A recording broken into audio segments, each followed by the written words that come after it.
Welcome to series Explained The Last Frontier season 1 episode 5। इससे पहले अगर आपने चैनल को सब्सक्राइब नहीं किया तो सब्सक्राइब लाजमी कर लेना। कहानी स्टार्ट होती है कियारा से। कियारा अब तक जिंदा रह गई, जो खुद एक मिरेकल से कम नहीं। ठंड ऐसी है कि इंसान का खून जम जाए और उसके पास कपड़े भी नहीं हैं। किस्मत से काल उसके रास्ते में आ जाता है और उसे कैंप तक ले जाता है। अगर काल ने वो रेंडियर ना मारा होता तो कियारा बचती नहीं। उसे बचाने के लिए काल उस रेंडियर की चमड़ी निकाल कर कियारा के ऊपर डाल देता है ताकि उसके शरीर को गर्मी मिले। ल्यूक ने जो बहादुरी दिखाई थी, कन्विक्ट को अपनी तरफ खींच कर कियारा को बचाया, वही उसकी जान बचाने का सबसे बड़ा रीजन बनती है। लेकिन अब ल्यूक कहाँ है? ये पक्का है कि वो कन्विक्ट ल्यूक को जिंदा चाहता है, क्योंकि वो खुद गाड़ी चला नहीं सकता। ल्यूक उसे छोड़कर भागना चाहता है, पर वो एक अच्छा बच्चा है, दिल से नहीं। दूसरी तरफ वो आदमी जानता है कि ल्यूक उस पर गोली नहीं चलाएगा, इसलिए वो हमेशा वेपन उसके हाथ में रखता है और ल्यूक से अपनी मर्जी का काम करवाता है। एक बेचारा आदमी जो रोड पर उनकी क्रैश्ड कार देखकर मदद करने के लिए रुकता है, वो बदकिस्मत साबित होता है। रिमारो, वही कन्विक्ट, उसे मार देता है और उसकी ट्रक लेकर भाग जाता है। अब सवाल ये उठता है, रिमारो का प्लान क्या था? क्या वो बस अलास्का के रोड्स पर ल्यूक के साथ भड़क रहा था? ऐसा लगता है, पर नहीं, क्योंकि ये लोग नॉर्मल नहीं हैं, इनके एक्शन भी नहीं। जब तनाना लोग पुलिस को इन्फॉर्म करते हैं और फ्रैंक कियारा तक पहुंचता है तो कियारा रिमारो को पहचान लेती है, वही आदमी जिसने उसके बॉयफ्रेंड ल्यूक को किडनैप किया है। कोल इन्वेस्टिगेटर उसके बारे में कुछ अच्छा नहीं कहता। पता चलता है कि रिमारो पहले एक टैलेंटेड नोवल एकेडमी ग्रेजुएट था, रिस्क्यूट किया था। उसका काम था सर्विलेंस मशीन बनाना, लेकिन बाद में उसने DRAPA उसके ऊपर इल्ज़ाम लगाए कि वो लोग इस पर नज़र रख रहे हैं, और उसके बाद एजेंसी ने उसे पागल कॉन्स्पिरेसी थ्योरिस्ट कहकर निकाल दिया।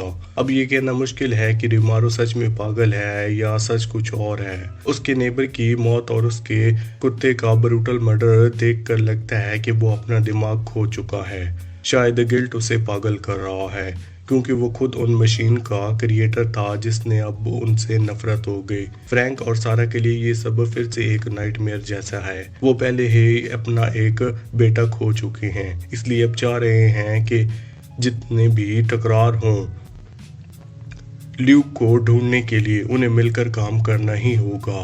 कियारा याद करती है कि रिमारो ने अपनी किसी एक्स गर्लफ्रेंड का जिक्र किया था।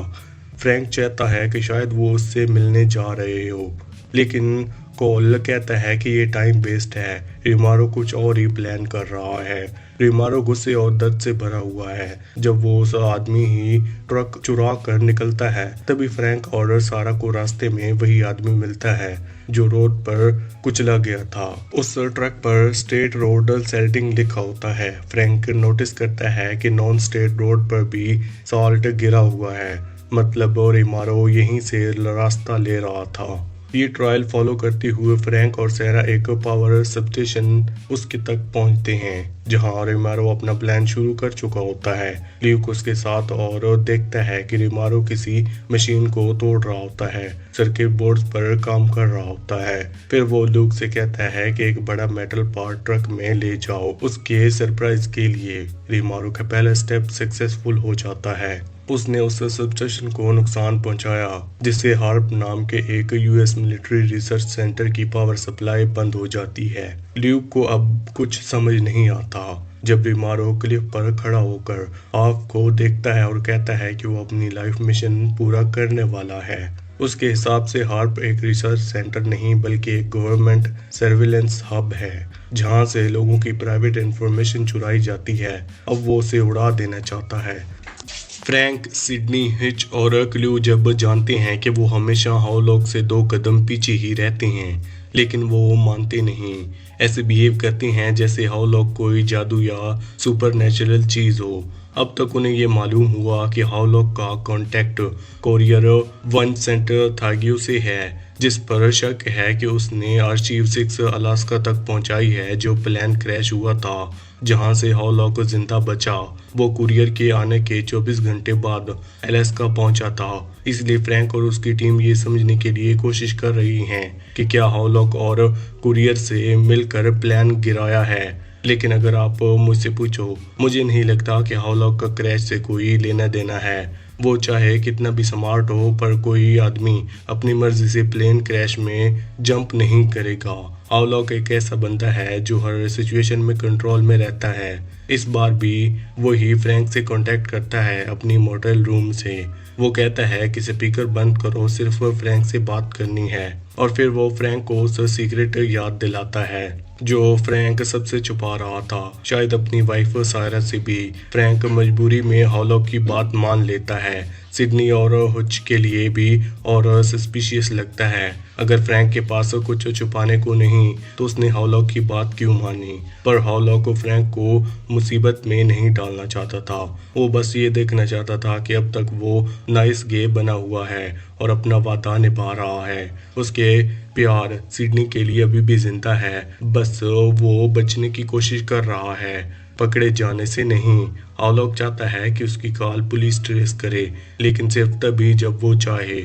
इसलिए जब पुलिस मार्शल स्टेट ट्रोपल्स मोटल तक पहुंचती है तो उन्हें पता चलता है कि हॉलॉक को वहीं से कॉल कर रहा था और वहीं एक डॉग भी चढ़ा गया है। वही डॉग जो हॉलॉक ने उन दो आदमियों के कैबिन से रेस्क्यू किया था।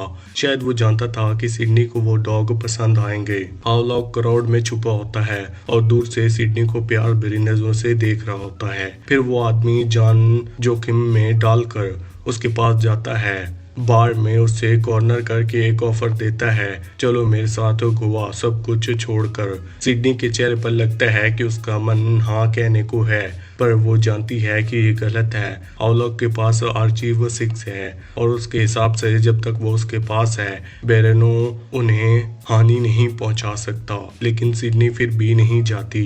अब वो अपने पार्टनर हुच को ये भी नहीं बता सकती कि वो अभी हॉलॉक से मिली थी। इसलिए जब मॉडल से एक हार्ड ड्राइव मिलती है वो हुच को कहती है कि उसे FBI मत भेजो। फ्रैंक भी वेट करना चाहता है, लेकिन हुच प्रोटोकॉल तोड़ने वाला ऑफिसर नहीं है। वो उसे FBI और OSI को दे देता है। अब सिडनी के पास कोई बार्गेनिंग पावर नहीं बची। यहाँ से स्टोरी सारा और फ्रैंक की तरफ मुड़ती है, लेकिन कहानी यहीं पर ख़त्म नहीं होती। OSI के लोग हार्ड ड्राइव को डिक्रिप्ट नहीं कर पा रहे होते, लेकिन इतना क्लियर हो जाता है कि आर्चीव 6 नहीं है। हॉलॉक ने सिडनी को बोला ही नहीं था कि आर्चीव 6 सेफ है। तो मोटल से जो हार्ड ड्राइव मिली थी वो असल में प्लेन के नेविगेशन प्रॉम्प्ट से निकलते हैं।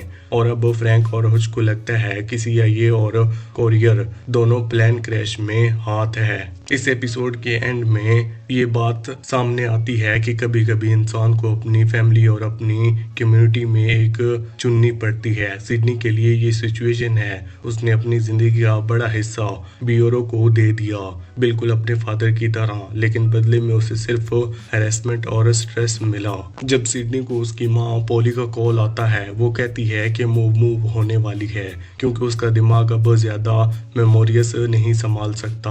पहले तो ये एक डिजीज का सिम्पटम लगता है, लेकिन सिडनी समझ जाती है कि CIA ने उसके घर के फोन को बग कर दिया है और वहाँ लोग भेज दिए गए हैं। वो अपनी माँ को फोन करती है पर डर चुकी होती है।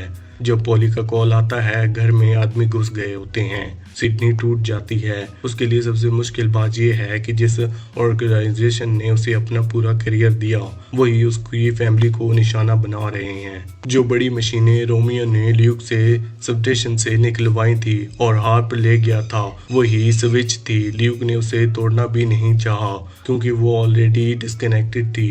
अब पूरा टाउन अंधेरे में है। फेडरल कन्विक्ट अब भी खुले घूम रहे हैं। अंधेरे में लोग अपनी रक्षा कैसे करेंगे। रोमियो ने अलेक्सा को डार्कनेस और फियर में डाल दिया है। ये ब्लैकआउट हॉलॉक के प्लान को भी इफेक्ट करता है। वो CIO को डेड मैन स्विच से डराने की कोशिश कर रहा होता है, लेकिन जैक ने जूनी को असाइनमेंट दे दिया हॉलॉक के स्विच के पीछे ऑर्डर ढूंढने को। पर अब सवाल ये है, जब पूरा अलास्का ब्लैकआउट में है तो हॉलॉक अपना ऑपरेशन कैसे चलाएगा। इसी के साथ ये एपिसोड यहीं पर खत्म होता है।